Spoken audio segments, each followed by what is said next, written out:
বলার ছিল। আমাদের রান্নাঘরটা তো বেশ বড়। আমি সিদ্ধান্ত নিয়েছি রান্নাঘরের একপাশে একটা ছোট পুকুর করব, আর পুকুরের চারপাশ দিয়ে লাল শাকের বীজ লাগিয়ে দেব। কি বলছো এসব? এখানে কি এসব করা সম্ভব?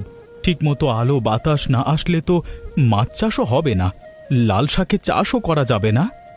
ঘরের চালটা পুরো ভেঙে ফেলতে হবে, তাহলে দেখবা আলো বাতাসের অভাব হবে না। আমার কথা মতো কাজ শুরু করো, দেখবা আমাদের জন্য ভালোই হবে। ঠিক আছে, তুমি যখন বলছো তাই হবে।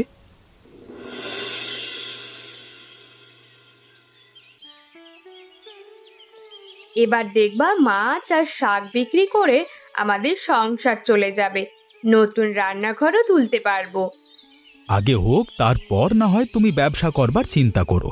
তোমার কথা শুনে আমাকে অদ্ভুত কাজ করতে হচ্ছে, লোকে দেখলে হাসাহাসি করবে। হাসাহাসি করলে করবে, আমাদের জমিতে যা খুশি তাই করতে পারি। তাতে যদি পাড়ার লোকেদের হাসাহাসি করতে ভালো লাগে, হাসবে।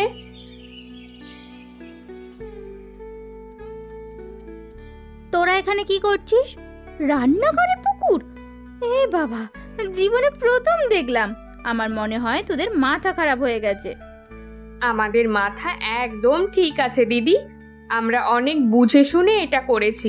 পারলে তোমরাও আমার মতো রান্না করে মাছ চাষ আর সবজি চাষ করতে পারো।